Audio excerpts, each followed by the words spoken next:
May ginagawa ba ang AFP? Hindi po ako may sabi. Wala akong kinalaman. Noong 1987, ako ay ilang taon pa lang nito. So wala akong kinalaman dito sa konstitusyon na ito. Gusto lang natin sundin. I'm 12, 13, 14 years old that time. Nitong 1987 constitution. So hindi po ako gumalaw nito. Ha? Huwag nyo kaming pagbintangan.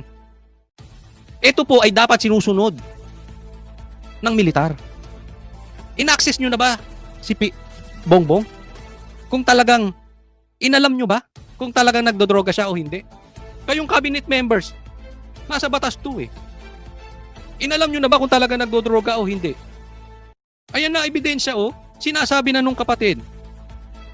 Ito, public disclosure. If the president becomes seriously ill, the government is constitutionally required to inform the public about his or her health status. In-inform ba tayo? Hindi. Sino nag-inform sa atin? Si Jaime pa.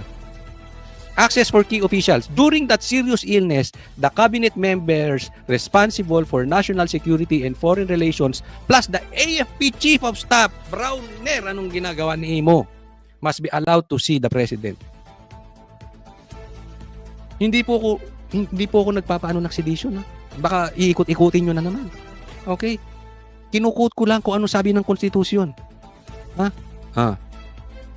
Ilang beses binanggit ang AFP rito. Oh. Wala akong kinalaman dito.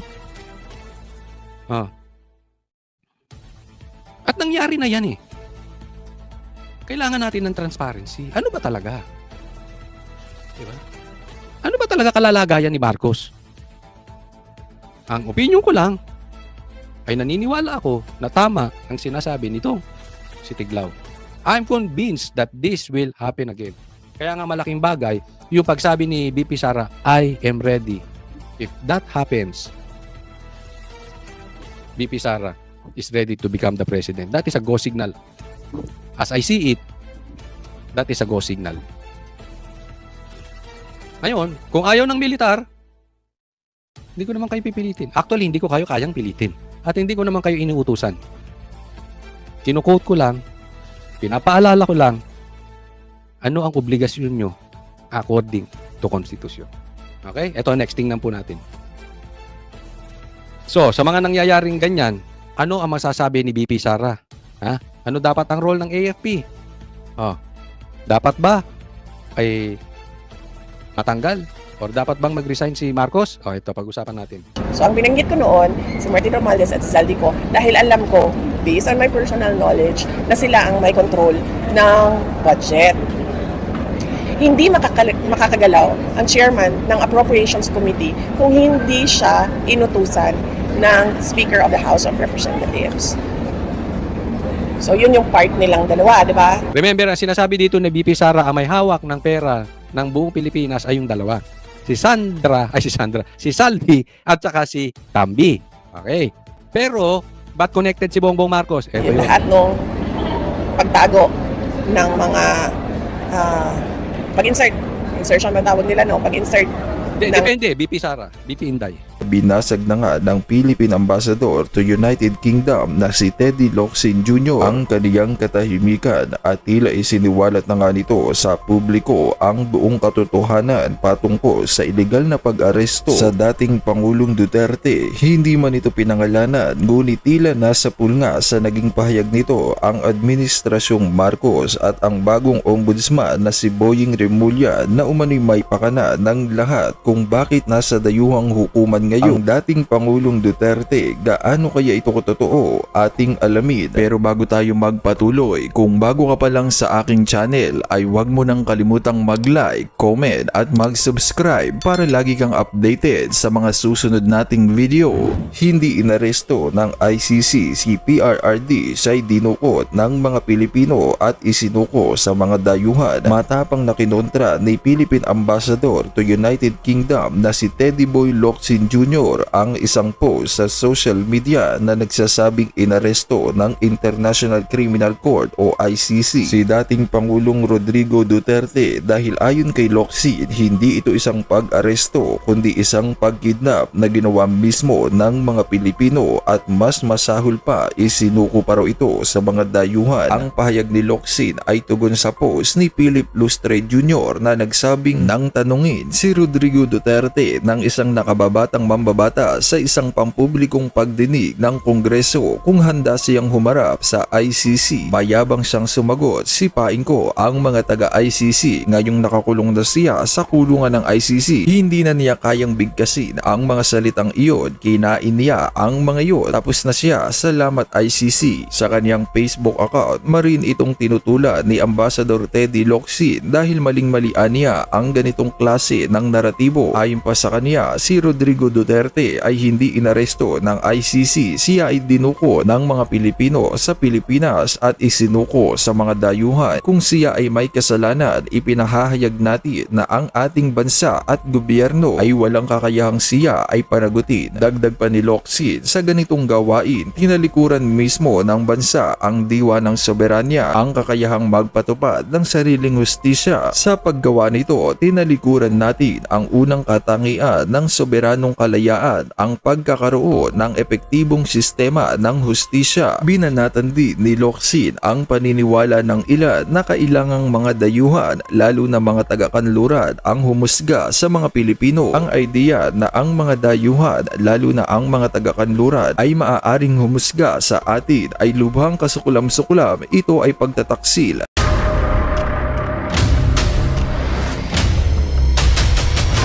Bago tayo mag-umpisa, baka pwede nyong i-like ang video na to. Malaking bagay ang like sa aming mga content creators. Maraming salamat po.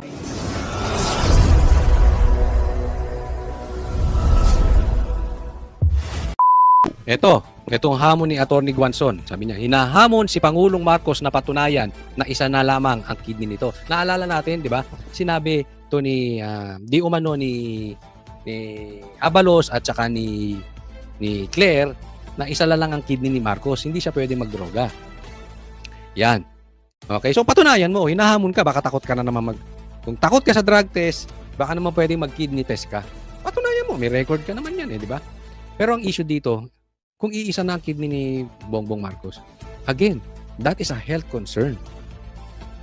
Aba, may problema siya sa health. Ayan is also alarming. Alam ba to ng AFP? Dapat alam to ng AFP. Alam ba ito ng cabinet members? Bakit ngayon lang nalaman ng Pilipino? Kasi karapatan ng Pilipino na walang problema sa kalusugan ang namumuno. Hindi po ako may sabi niyan. Batas po may sabi niyan. Naipaliwanag na po natin yan. Di ba? So, kung ito'y sinikreto ni Bongbong Marcos at nadula si Claire at si Abalos, ipagalitan mo yung dalawa.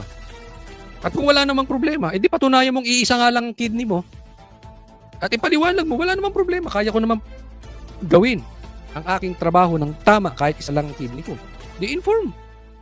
At least napatunayan mo, alam ng AFP, alam ng cabinet members mo, alam ng taong bayan. Pero ako, ngayon ko lang nalaman, ewan ko sa inyo, alam nyo ba na isa lang kidney nito? May problema tayo doon. So, kailangan ka rin managot. Ang dami ng problema nito si Bongbong Marcos. It's about time na harapin to ni Bongbong Marcos. Hindi matatapos Ito lang sinasabi ko. Yung pasabog ni Saldico, ang dami niyang hawak na ebidensya. Sooner or later, Bongbong Marcos, mako-corner ka Unless you face it once and for all. Latag mo, ito mali ko. Ito yung kalagayan ko. Paiimbestigahan natin.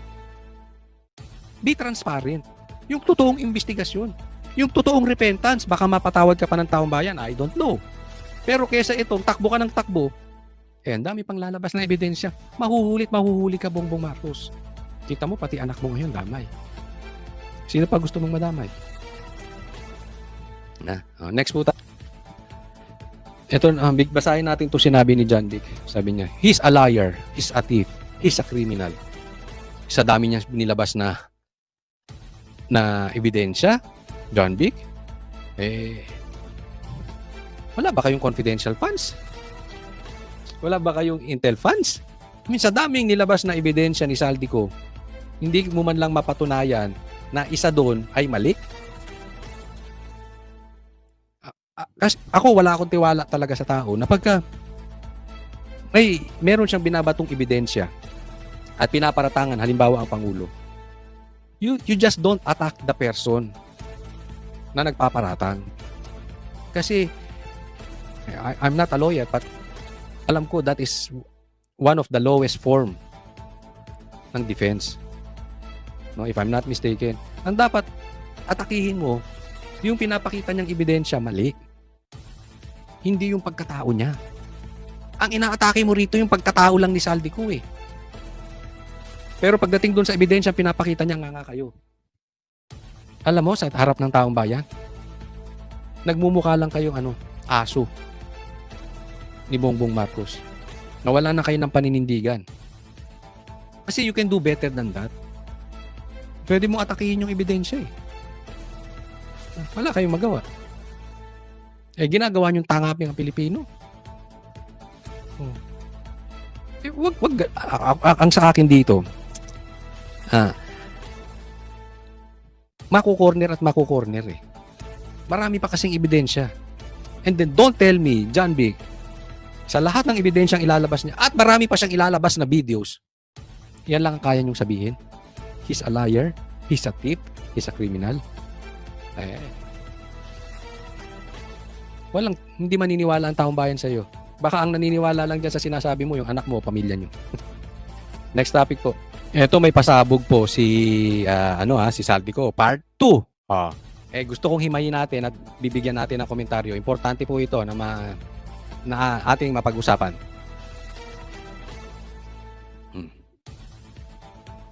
Pero kahit na na-deliver na ang 1 billion pesos para kay Pangulong Marcos at kahit na naisama na rin sa 2025 budget ang 100 billion pesos insertion sa pamamagitan ng BICAM Committee, ayon mismo sa utos ng Pangulo, nagagalit pa rin daw si BBM. Swapang eh. Kaya noong February 2025, sumulat po ako ng isang confidential letter kay Pangulong Marcos. Doon ko ipinaliwanag na ginagawa ko lang ang mga utos niya tungkol sa mga insertions na sinasabi niyang hindi na raw niya makilala. Ilalabas ko po ang sulat ko sa Pangulo kasama ng video nito. Yun, di ba? Maraming ebidensya.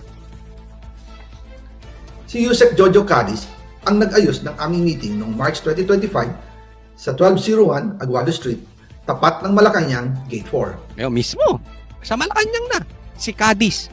Okay? Kasino ba naman? Imbestigahan ng ICI yan.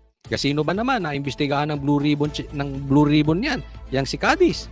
Kung talagang gusto nilang hanapin ang mastermind. Pero sa halip na kumalma ang Pangulo, lalo lang siyang nagalit. Sa halip na itanggi o linawin niya ang tungkol sa 100 billion insertion, pinagsabihan niya kami ni dating Speaker Romualdez at sa akin mismo, diretsahan niyang sinabi, "Huwag mo akong pigilan sa mga insertions ko. Huwag ka nang makialam sa budget." Ayun. So in short, huwag ka na makialam, basta sumunod ka. Okay? Alam nyo, ito yung si Cadiz, kung talagang gusto ng Pangulo na malinis siya, siya na dapat magprinsinta. O sige, imbestigahan nyo to ICI, ito si Cadiz. Imbestigahan nyo ICI. Ito si Cadiz. Imbestigahan nyo Blue Ribbon. Sige. Papatunayan ko, mali yung sinasabi nito si Saldico. Pero pag tinago yan si Cadiz, alam na. Yeah? Mastermind talaga si Bongbong. Makikita naman natin kung anong galaw ni Kung anong gusto nilang ilayo, malalaman natin anong galaw ng Blue Ribbon. Malalaman natin kung anong galaw ng ICI, kung anong ilalayo nila. Dahil sa mga binitawang salita sa akin ni BBM, naging malinaw sa akin na siya mismo ang nag-utos kila Secretary Mina Pangandaman at Yusek Adrian Bersamin na ipasok ang 100 billion pesos worth of projects. Kaya kung hindi talaga totoo na galing sa Pangulo ang utos, bakit hindi niya agad tinanggal noon pa sina Secretary Mina Pangandaman at Undersecretary Adrian Bersamin nang pinaalam ko sa kanya ang 100 billion insertions sa pamamagitan ng sulat. Yan. Kasi ang puto dito ni Lacson, ginamit lang daw nitong Yusek at saka to si Bersamin, yung mga tinanggal, yung dalawang tinanggal, ginamit lang yung pangalan ni Bongbong Marcos. Pero, ang talagang, sabi ni Lacson, yung talagang insertion, kasi hindi niya maitatanggi insertion eh. May record po yan. Diba? Gusto lang pakinabangan nitong dalawa na ito. Naniniwala ba kayo, Yusek? Diba? 100 billion. I mean, buti kung maniwala ako kung 100 million. Pero billions, ibang klase yun. Ang punto ni Saldico, di kung hindi totoo, di dapat tinanggal niya yung dalawa. Hindi niya tinanggal eh. Ngayon lang niya tinanggal, nung nabuking. Bakit ngayon lang nila pinag-resign kung kailan nalaman ng publiko ang tungkol dito. Di ba? Nakikita mo yung dalawa, sarsuela. Ginawang noontime show. Parang yung si Tito Soto yung ginagawa dyan sa Blue Ribbon ni Lacson. And also, kinausap ako ni Yusek Jojo Caris at nagsabi na pinapa-insert ng mga projects ang Pangulo na worth 50 billion pesos. And sinabi ko kay Yusek Jojo na meron ng instruction kay Secretary Mina Pangandaman at Yusek Adrian Bersamin about the 100 billion pesos insertion. And sabi niya, kakausapin niya ang Pangulo na kung pwede, doon na lang i-charge ang gusto niya ng 50 billion pesos na insertion. Ngunit ang sagot ng Pangulo, humingi ka ng bago or dagdag na insertions. Ang kapal ng mukha, di ba? Sinabi, yung humingi ang insersyon ng Pangulo ng 100 billion. Eto, humihingi pa ng 50 billion. Okay? So, grabe, 150. Ang sabi nila, idagdag na lang doon para isahan na lang. Hindi. Gumawa ka ng bago. In short, ayaw niya ng 100 billion lang. Gusto niya talaga 150 billion. Ang dali naman makontradict niya. Tingnan nyo lang yung insertions. Totoo ba? Pwede ipacheck ni Bongbong yun eh. Doon po nakita at naramdaman na hindi pwedeng sabihin ng Pangulo na wala siyang alam sa mga nangyayari. Kasi mismo siya ang nagbibigay ng utos. Ako mismo ang nakasaksi at nakausap ng mga taong direktang sangkot. Kaya hindi na pwedeng maghugas kamay at magturo na parang inosente. At kung titingnan ninyo ang 2026 budget, may panibago siyang 97 billion insertions. Pero ngayon, ipinasok na mismo sa President's Budget or NEP 2026. Yan po ang kinumpirma ni Secretary Manny Bunoan na may instructions ang Pangulo na magpasok ng 100 billion ulit sa President's Budget. Kaya wala na siyang pwedeng ipamigay. Ayan, so humihingi pa ng 97, meron ng 100, meron pang 50.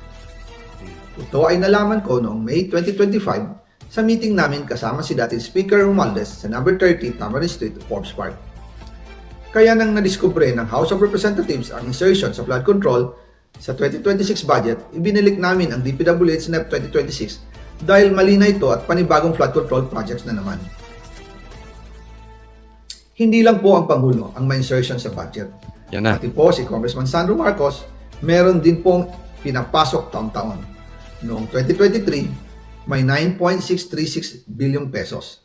9 billion, 23. Noong 2024, 20.174 billion pesos.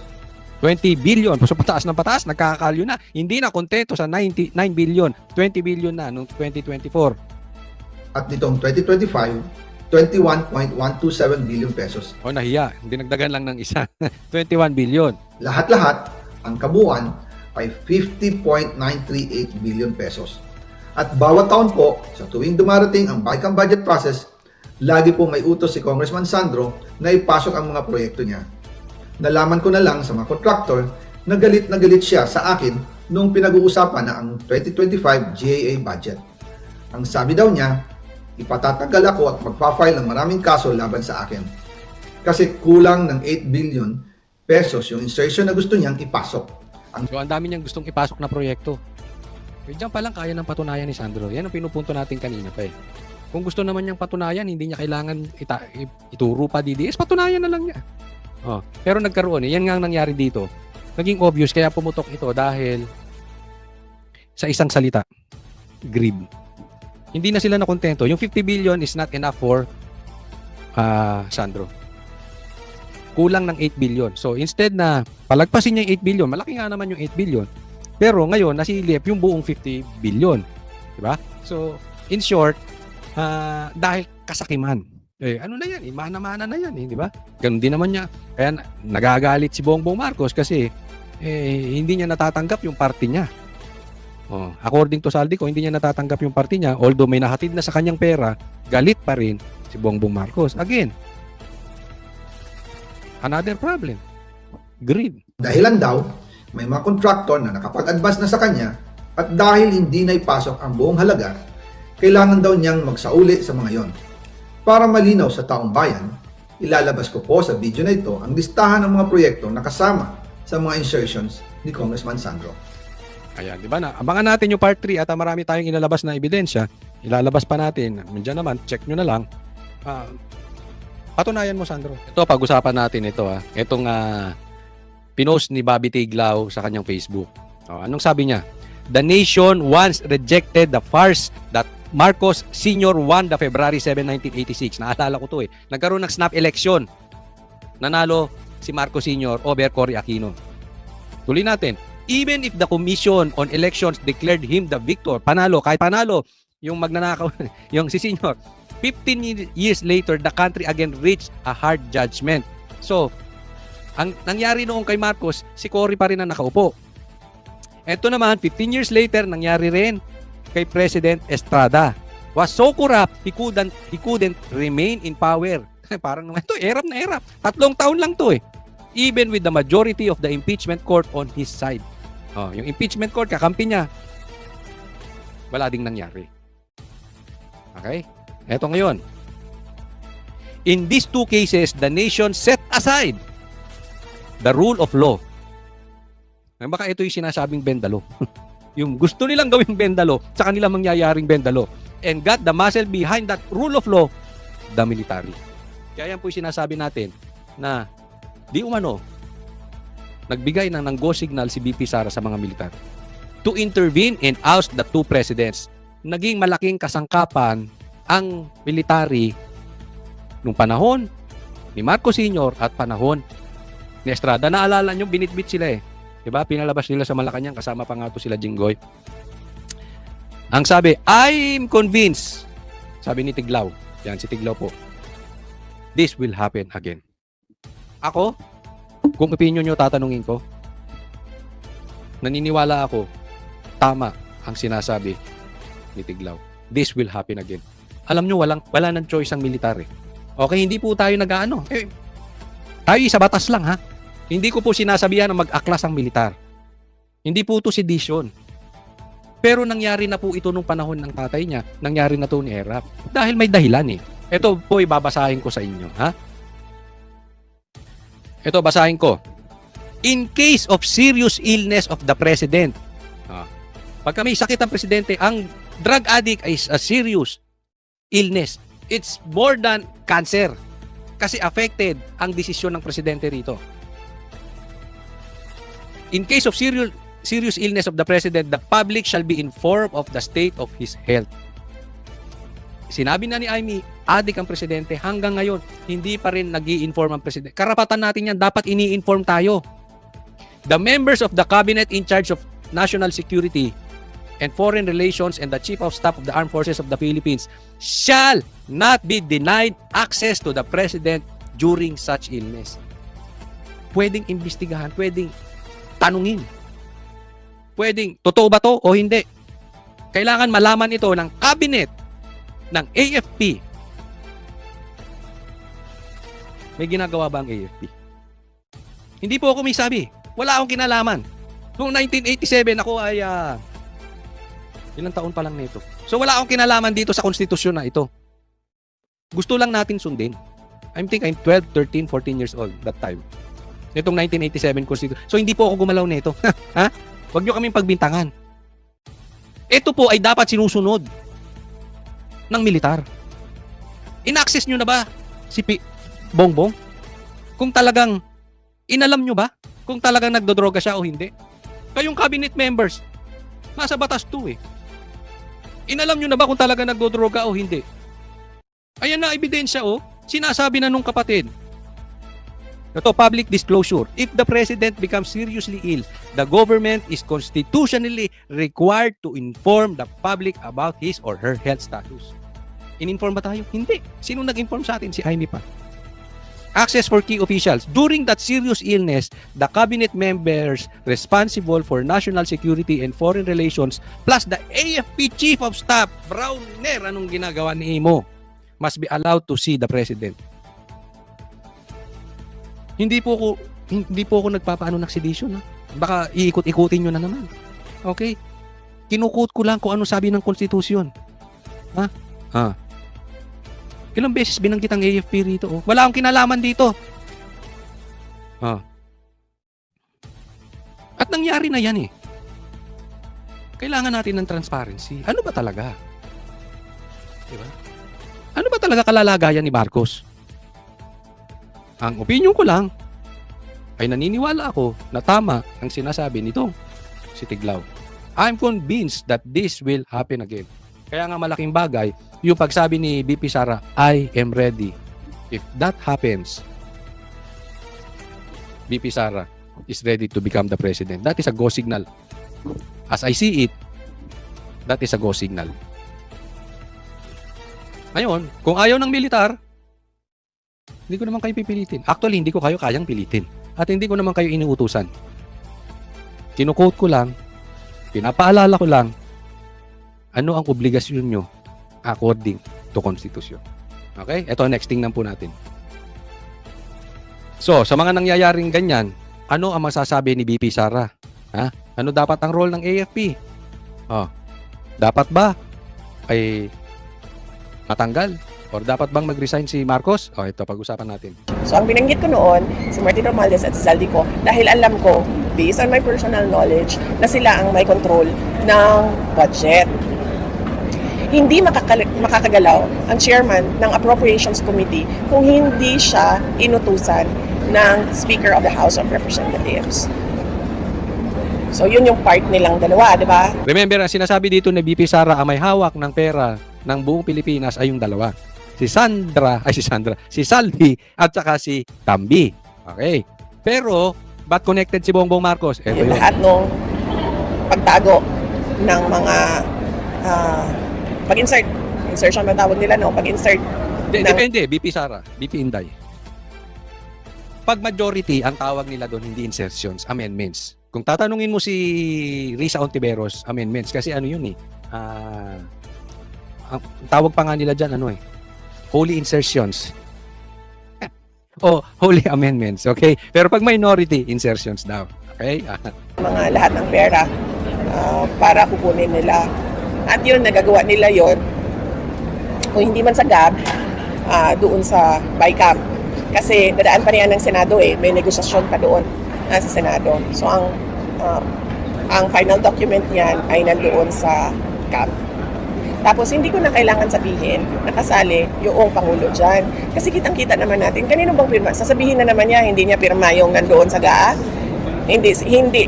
Ako yan. Hindi si Ferdinand. Ang punto dito ni BP Sara, hindi niya na kailangan banggitin na may control ng pera ay kasama si Bongbong Marcos. Kasi given na yon. It's very obvious kasi sino bang pipirma? Kaya nga walang lusot dito si Bongbong Marcos. 3 taon siyang pumipirma nung ginagawa ni Saldico. Kung gago pala yun, saan din niya pinipirmahan? At saka yung sinasabi na napakadaming ebidensya. Ang daling patunayan. Ulitin ko, parang drug addict. Ang daling patunayan na hindi ka addict, pero ang dali ding patunayang addict ka. Ganun lang kasimple. Ama naming Diyos na makapangyarihan sa lahat, salamat po sa iyong pagmamahal na hindi nagmamaliw. Sa gitna ng kaguluhan sa aming bansa, turuan niyo po kaming magtiwala sa iyong hustisya at hindi sa hustisya ng tao. Linisin niyo po ang aming mga puso at ituro niyo po ang tamang daan ng katotohanan at pag-ibig. Tulungan niyo po kaming maging ilaw sa gitna ng dilim at ipakita sa mundo na may pag-asa pa sa pangalan ng aming Panginoon Hesus. Salamat po sa pag-ibig po ninyo at salamat sa pagdinig ng aming mga panalangin at iligtas niyo po kami. Sa pangalawa po niyong pagparito at patawarin po kami sa lahat ng aming mga pagkukulang at pagkakasala sapagkat ito po ang aming samutiling sa matamis na pangalan ng aming Panginoon Hesus. Amen. Sa lumang silid, mag-isa kang tahimik. Walang kamera, palakpak ay wala na. Ngunit sa bawat pader ng bayang iniwan mo, may pangalan mong di na mabubura.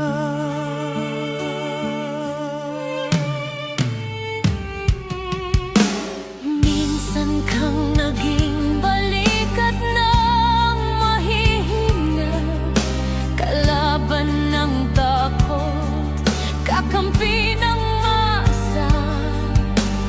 Di mo man laging nasabi ang tama, pinili mong ipaglaban ang madla. Hindi ka sakdal gaya naming lahat, pero tumindi ka nang walang pag-atras.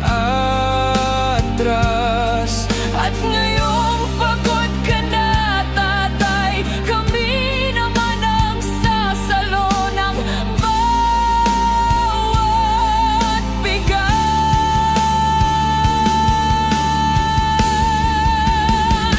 Hanggang sa dulo, ikaw ay mahal.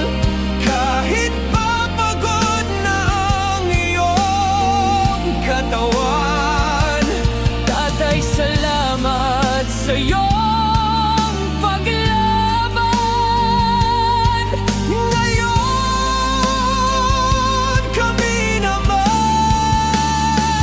Hanggang sa dulo, di ka namin iiwan. Ang kwento mo'y dala ng bayan.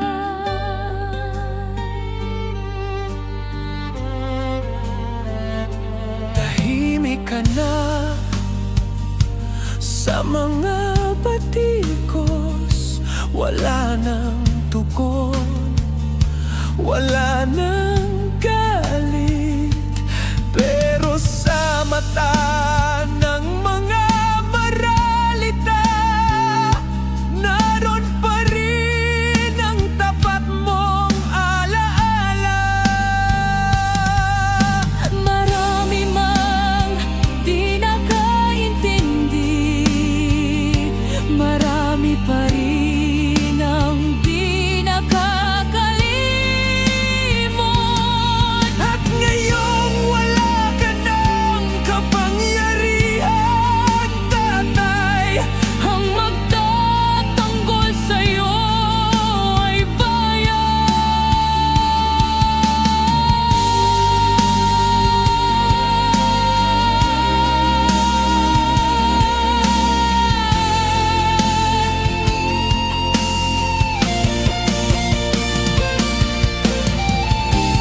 hindi ka nag-iisa.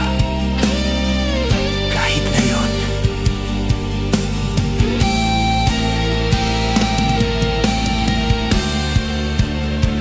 hanggang sa dulo, tangan ka pa rin.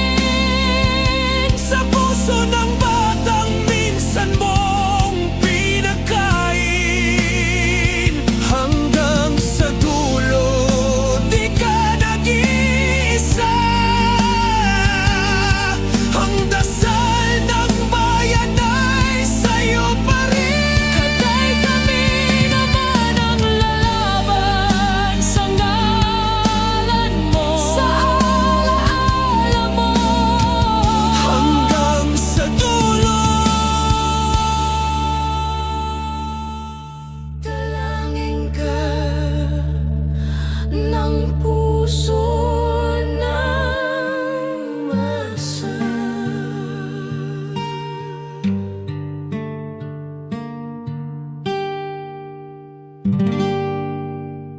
At yun na nga mga kababayan, ano na ang masasabi mo? Kung mayroon kayong hinaing at komento patungkol sa balitang ito, please comment down below. Pag-uusapan natin yan sa comment section. At kung nagustuhan nyo ang video, ay huwag kalimutang mag-like at i-share na din para mas marami pang makaalam at umabot ito sa marami sa ating mga kababayan. Maraming salamat po. Mabuti pa ang sardinas, may label.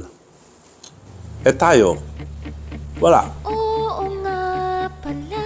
Nay, ito na yung bayad ko sa isa, ano? O, kunin mo yung isa. Isa muna, iyan, no? Tapos, isa pa, di ba? 4 dapat na sardinas, eh. O, yan. 3 na. Pang-4 na sardinas. O, okay na.